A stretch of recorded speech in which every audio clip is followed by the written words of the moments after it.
Lian Li has a new $100 case. It is the Lancool 216, and we're reviewing it today. Super interesting, though, on the front, because they have these custom molded fans. They're not 140 or 180 or 200. They've gone with 160 mil fans, two of them, and they're uniquely made for this case. But also, at the back of the case, there's an optional add-on fan.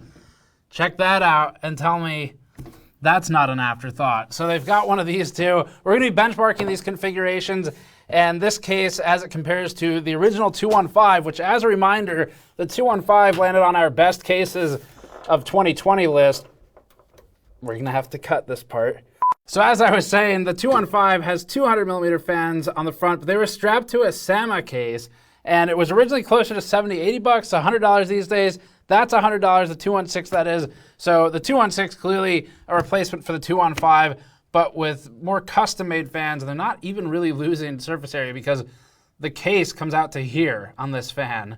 So these were partially obstructed. Let's get started. Before that, this video is brought to you by Squarespace. We use Squarespace for our own GN store and juggle complex multi-piece orders all the time with it. Squarespace makes it fast for us to roll out new products with detailed pages full of galleries, videos, and descriptors.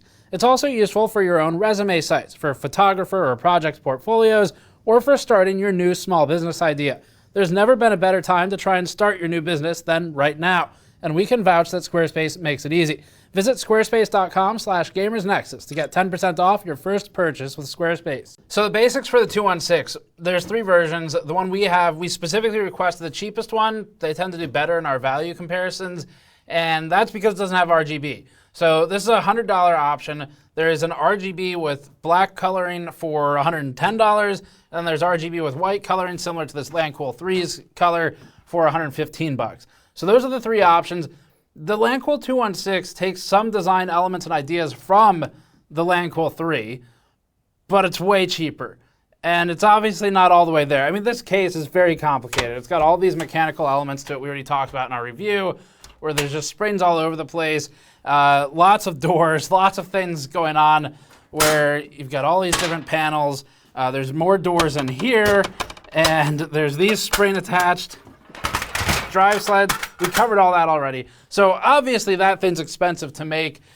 This is attempting to take bits and pieces of it though and bring it down. We're pretty excited about it just because, again, the 215 wasn't our best overall, so we liked that case. Now for this thing, other than the front two fans being just larger, a couple other interesting points about them. First of all, there's no dust filter on this. It's just an ultrafine mesh, and that's the better way to go. It blocks almost all of the dust, and it's a lot better for airflow. You don't have to worry about the mesh filter lining up with a dust filter in a way that it just blocks itself.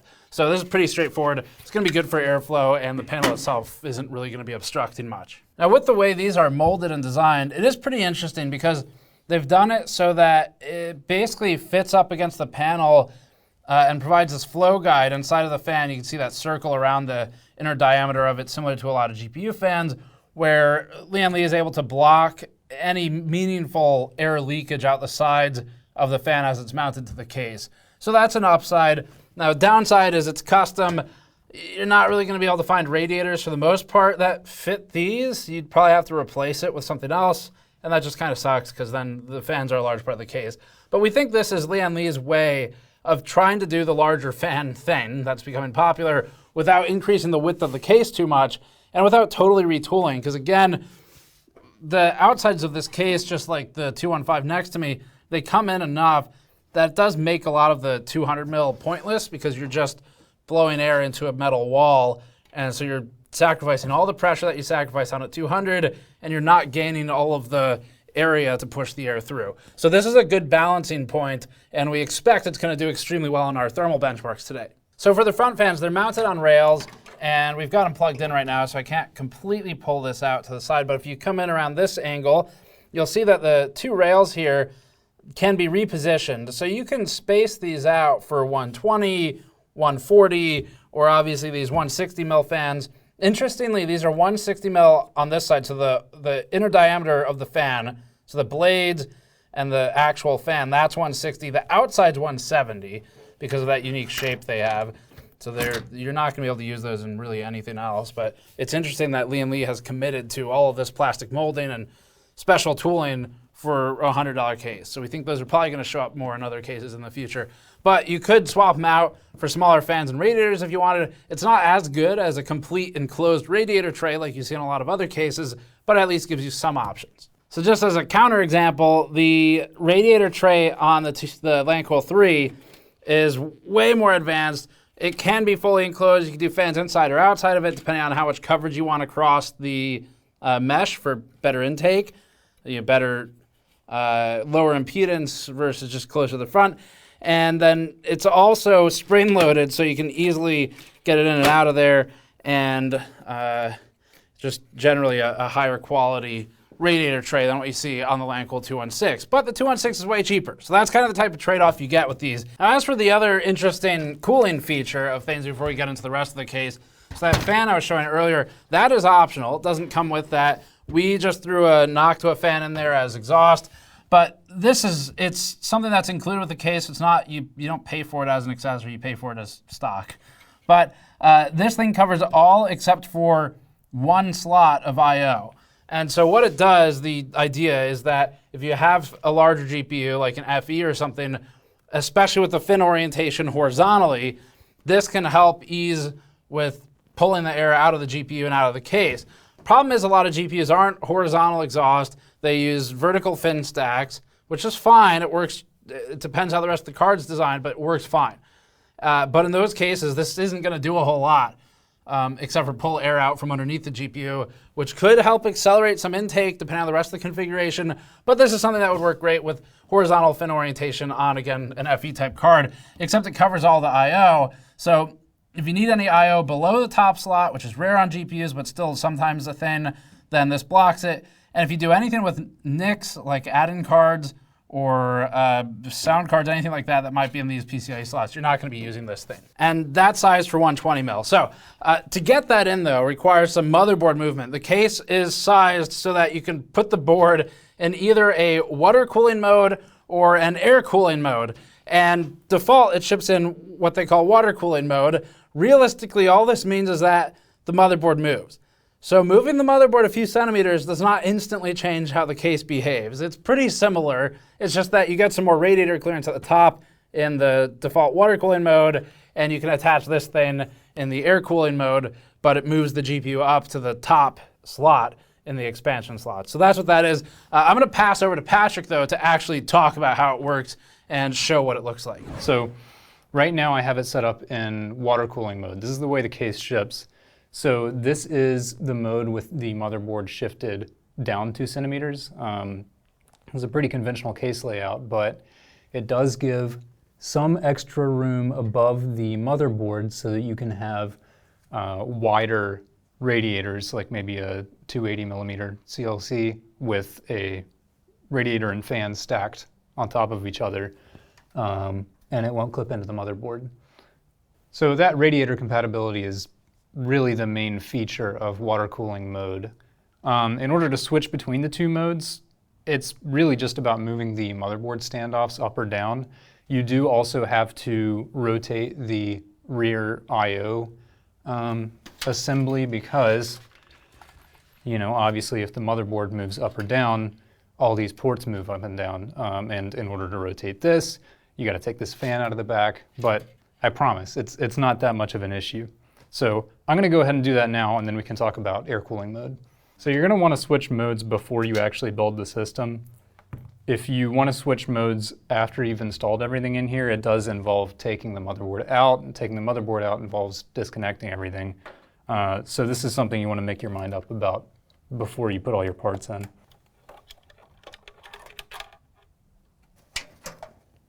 And flip it around. Because I've shifted the standoffs up, I'm actually going to take out this top PCIe slot cover. And that has some issues of its own, and I'll talk about that in a moment. So now we have the case in air cooling mode. I know it might seem like that took a while, but I've worked on the Lian Li Odyssey X, and I promise it's nothing compared to that. But what does that actually do? We have the motherboard shifted up, so obviously that gives us a little more room down here. You could probably fit some 140s down here even with the motherboard shifted down, but this really gives you more room to work with if you wanted to mount some fans on top of the shroud. It also obviously moves the GPU up, which means that now the GPU is in the top slot here, which means that we can clip this rear fan on, and the very top row of I/O on the GPU, you know, typical GPU, typical motherboard, is going to be right above the level of this fan. So now we have the ability to put this fan on here. The most obvious drawback of switching into air cooling mode is that this top PCIe slot is unusable. Most motherboards have the primary GPU slot in the second. A standard ATX board has 7 expansion slots, and the GPU is usually in the second one from the top.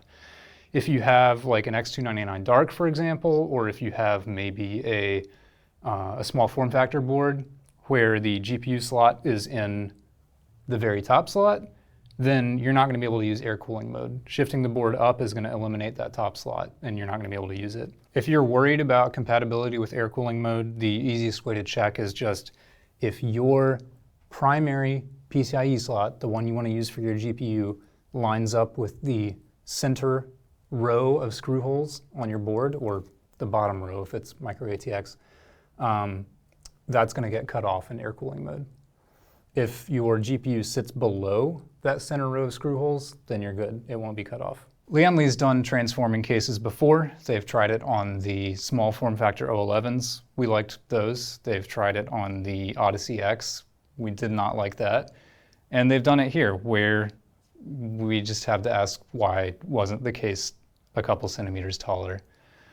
Either way, that does it for this section, and let's head back to Steve to finish out the build. Back to me for the rest of the case. So the top panel on our review samples sagged down, actually, as one of the only fit and finish issues that we saw, and it was sagging by about 1/2 centimeter at its worst point at the back. You can really see it with the ruler on it. Not a big deal, but the mesh reduces the structural integrity, clearly, and this wasn't a problem on the Lancool III because that panel was attached with 1 thumb screw in the center rather than just 2 at the corners. Doesn't cause any harm. It is visible though, and we checked, and it's definitely not intentional. As for other external elements of the case, Lian Li includes a warning in the manual to not remove the side panel mesh without removing the glass panel first, because it rests on top of the mesh.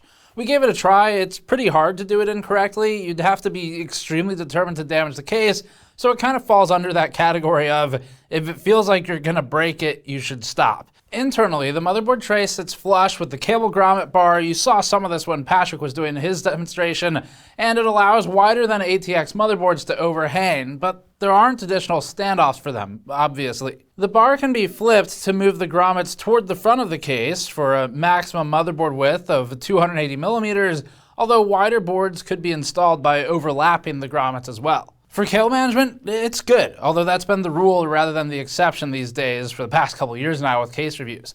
The hard drive cage can be shifted forward without removing any screws for extra cable management room, and one or both of the mounts can be removed entirely. Velcro straps also surround the motherboard tray, and Lian Li has also included some rigid plastic clips that are even easier to work with.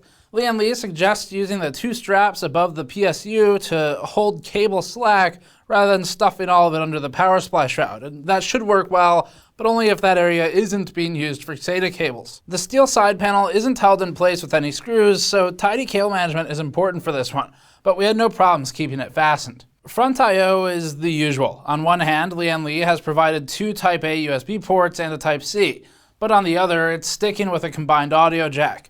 The entire I/O module can be shifted to a second location on the side of the front panel, and on the RGB SKUs, which we don't have, this secondary location can also be used to install a control module with buttons for changing lighting patterns on the fan hubs and the rim separately, as well as 2 additional Type A ports. Time to get into thermals now. So this is another case where, like the Lancool 215 or the Fractal Torrent, the front's not really suited to radiators. The whole point of the case is you get these interesting statement fans at the front that are also pretty functional, especially for just simple air cooling. You can still do water cooling in these cases, clearly, but you need to take more care with it. So with these, with 200 mils, technically there's some 200 millimeter radiators on the market. They work okay, but 200 millimeter fans just don't really generally have enough static pressure to perform excellently with all that impedance of a radiator. It can work, but not always.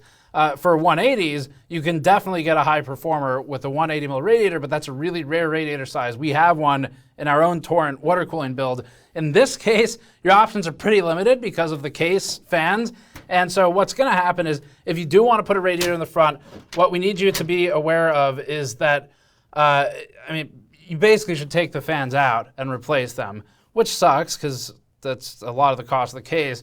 But if you're going to go that route, then there is a blocking plate, like a seal, that's included with the 216 that you can include in this front panel to help prevent air recirculation, because you're going to have now gaps where these fans used to be. So really good attention to detail from Lian Li, because they're giving you that option where swapping the fans out, you create this big hole in the case suddenly. Air can get out and recirculate in. It's not going to perform that well. That's where the seal plate comes in.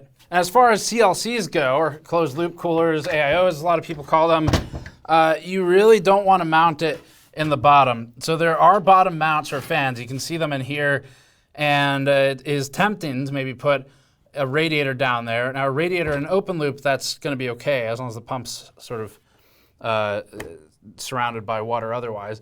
But a radiator in the bottom of the case, if the pump is above it and there's no other water above that, like a reservoir, you're basically guaranteed to kill the pump, normally within a year or so. So tubes at the top, not great for it, but not guaranteed death of the pump. Radiator at the bottom and pump above everything else, basically guaranteed death of the pump. So just don't configure it that way. And when using the bottom anyway, like in an open loop, you're going to be limited on access to the motherboard, of course. So if you go with an ATX board, the height of the radiator plus the fan is going to be a problem for a lot of builds. So you'll have to size that out, check the dimensions. Micro ATX is going to be easier.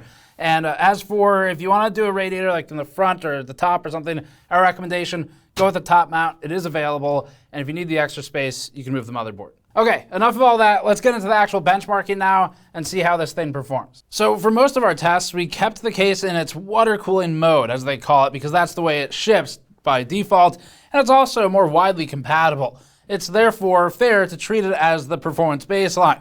We also ran 2 extra tests, one in air cooling mode and one in air cooling mode with an additional 120 mil fan attached to the rear expansion slot bracket. We'll start off with the usual full system torture test and just some Lancool cases first. The CPU averaged 40 degrees Celsius above ambient in the 216, which dropped down very slightly to 39 with removal of the front panel. This tells us that the panel isn't inhibiting much airflow, as its impedance only created a 1 degree swing. Switching to air cooling mode by pushing the motherboard up 2 centimeters hurt performance slightly, with a new average of 42 degrees. That might seem counterintuitive, but air cooling mode is about providing more fan mounting locations.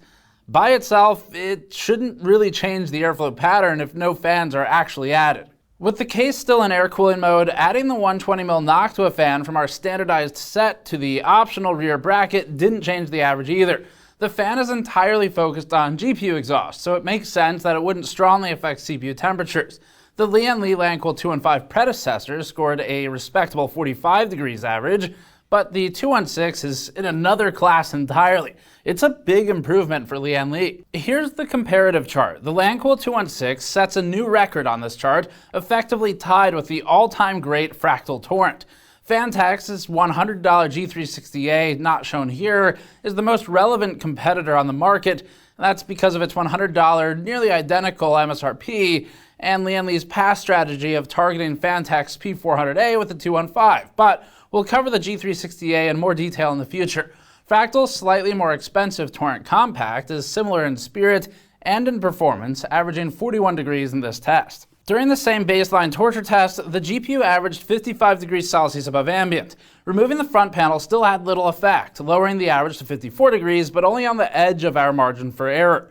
Lian Li used an extremely open mesh for the front panel with this case, and it has slightly denser hole spacing than the top. It provides little resistance to airflow overall. Switching to air cooling mode helped temperatures slightly, lowering the average to 52 degrees thanks to the change in position relative to the case fans. Adding the rear fan on top of that didn't really significantly change the average.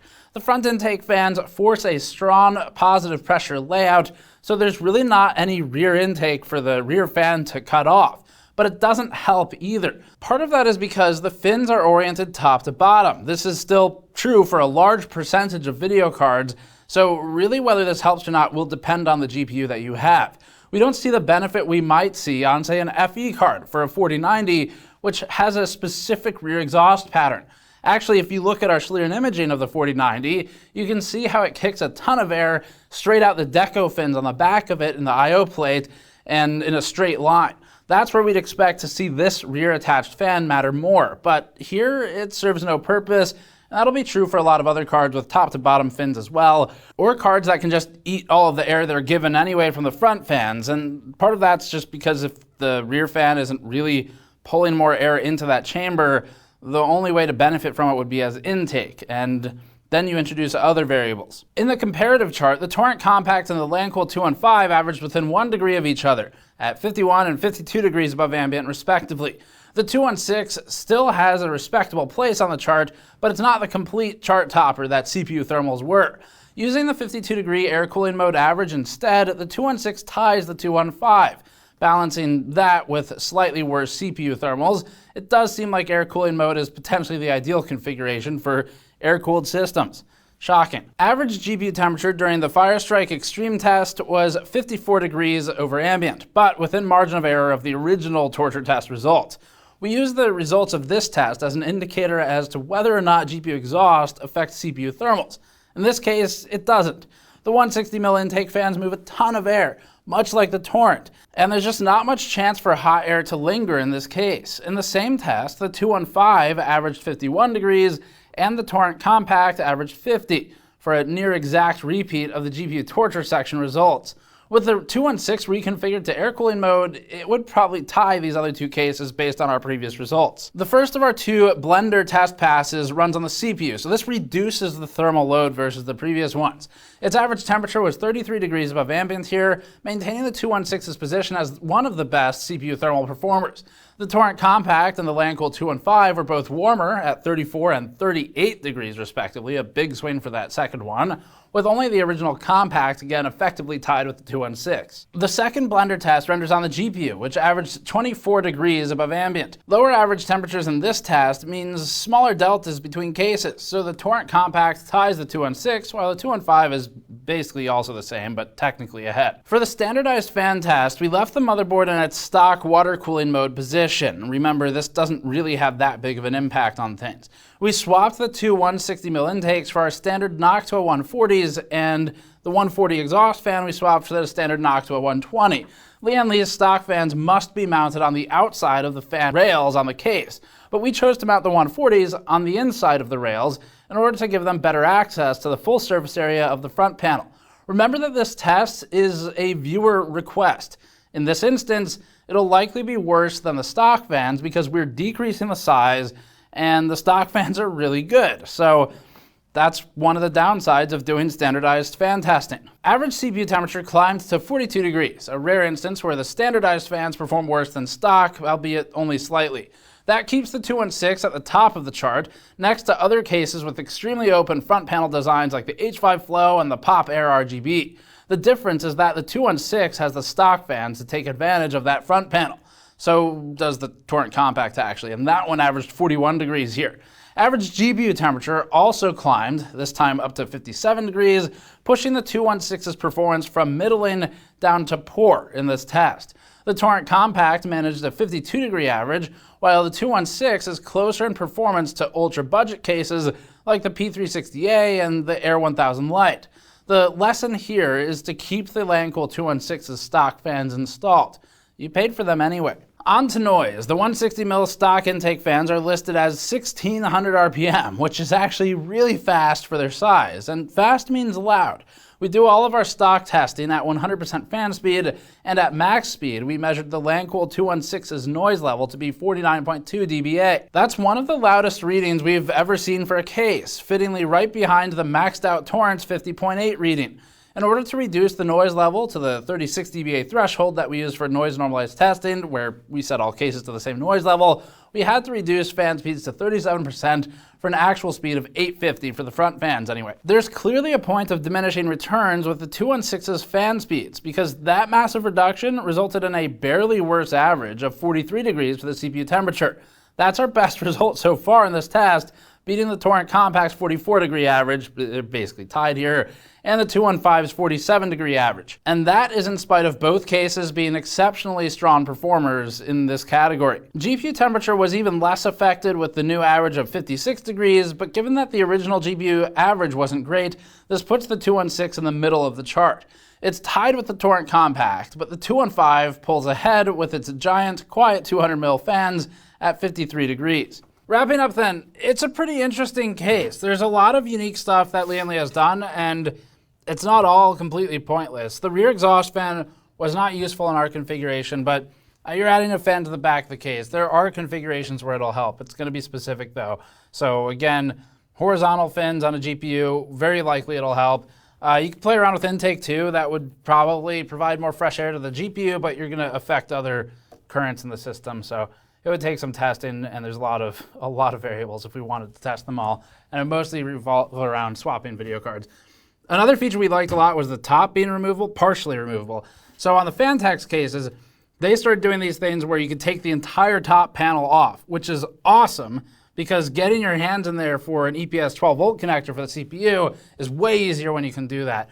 On this case, you can't get the entire thing off. There's a back strip here that's riveted in, but this is a radiator tray.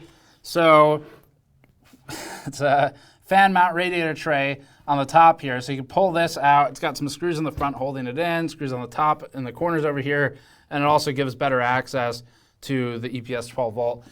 Plus you could just permanently remove or leave in these cable routing guides up here that we'll show in some other footage. Some of the other cool features include the screw sorter that they ship with it, fancy custom intake fans obviously, the toolless hard drive cage, rear fan mount, a shroud top fan and radiator mounting, and there's also strong price and feature competition with Fantex, for example. In terms of competition with the Torrent Compact, we don't like the way this one looks as much, just subjectively speaking, as the Torrent Compact, but the Torrent Compact has its own issues. Kill management space is not nearly as available as it is in this case, so that's kind of a deal breaker on that case. It is pretty bad in some areas. And then additionally, the price is just way higher.